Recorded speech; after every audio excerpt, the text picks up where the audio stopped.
Is Court TV legal correspondent Kelly Craft, who has been inside of that federal courtroom for much of the day today. Kelly, I know we don't have our cameras there, but we have you, your eyes and ears. Tell me what you can about those opening statements from the prosecution today. Well, hi there, Julia. Yes, no cameras inside the courtroom because this, of course, is federal court. The opening statements by the government and defense counsel just wrapped up. So we just came outside of this courthouse. We're going to be back in 1 hour. As you can imagine, it is quite a scene here in New York.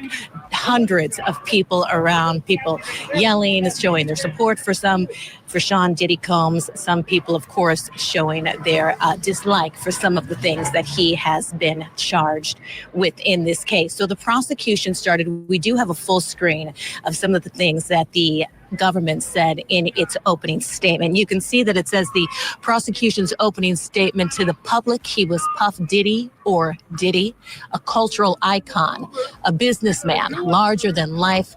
But there was another side to him, a side that ran a criminal enterprise. You're going to hear about 20 years of the defendant's crime. So the government was very deliberate, very straightforward as it went through one person after another, talking about Cassie and another witness by the name of Jane, and then also another woman by the name of Mia, who worked for him as Sean Diddy Combs' personal assistant for a number of years. So the government went through each one of these witnesses talking about how they were forced into sex. Why don't we go ahead and listen to what the defense counsel had to say in its opening. I'm going to tell it to you, actually. We don't have a soundbite, excuse me, but we're going to put up a full screen of what the defense counsel had to say, but we don't have that full screen. But let me just tell you a little bit about it, and excuse me, because as you can imagine, there's lots of people that are around. A lot of people are standing in front of us right now that are strong supporters of Sean Diddy Combs. So when I talk about what the defense talked about and said in its opening, in a way, the way that they were delivering this opening, it was so interesting at first because what they did is they had Sean Combs stand up. Defense counsel turned around and said, "This is Sean Combs."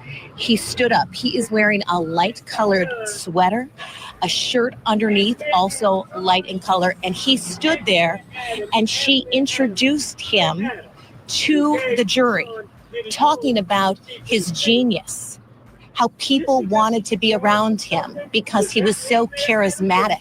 So he stood there as his defense counsel was describing him and how he came to be, how he grew up here in New York, in Harlem, and then became this cultural icon.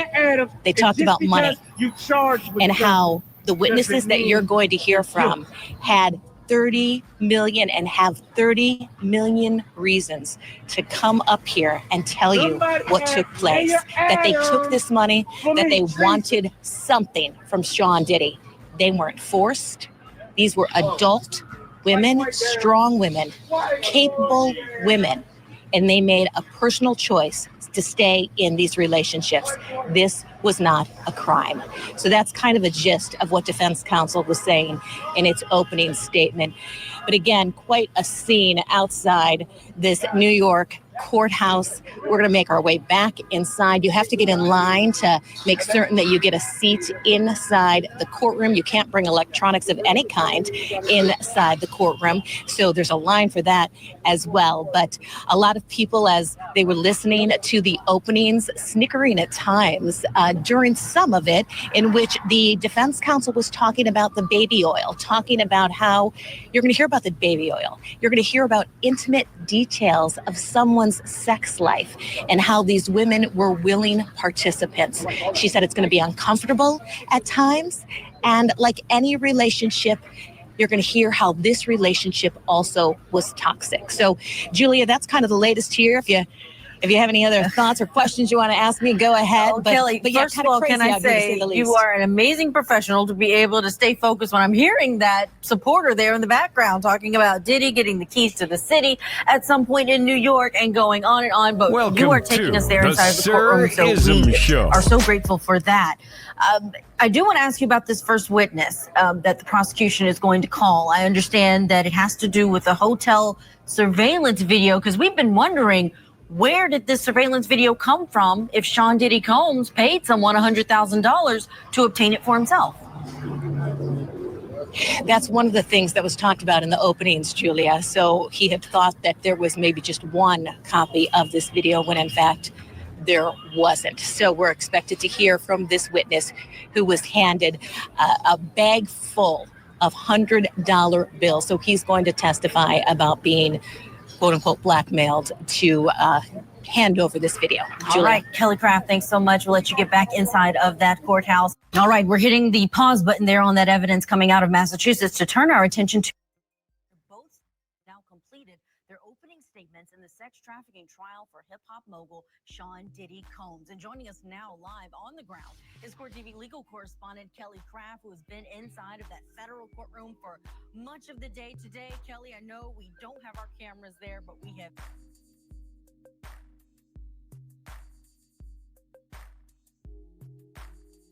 The trial of P.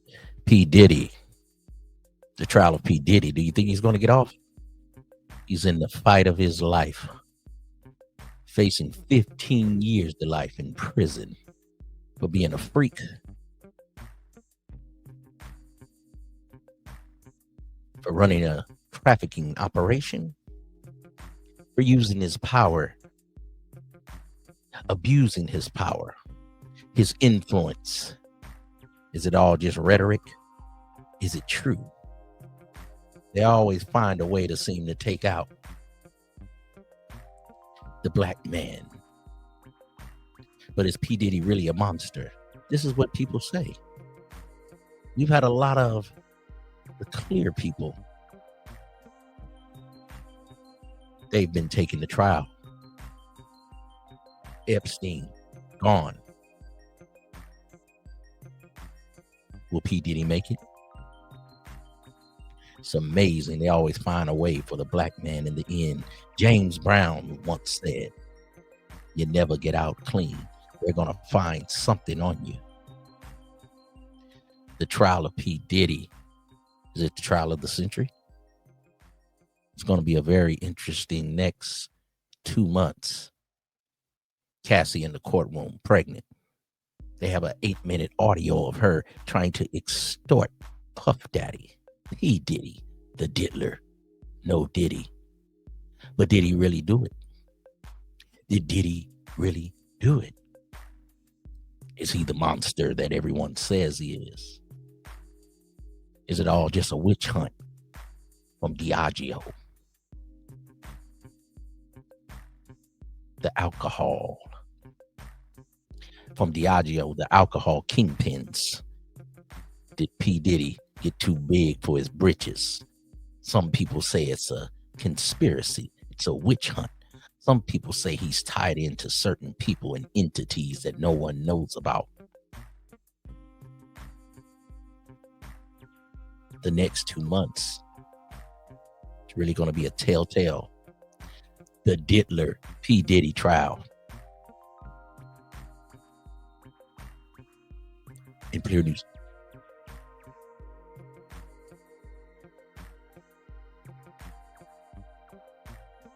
Welcome to the Sir Ism Show. The show.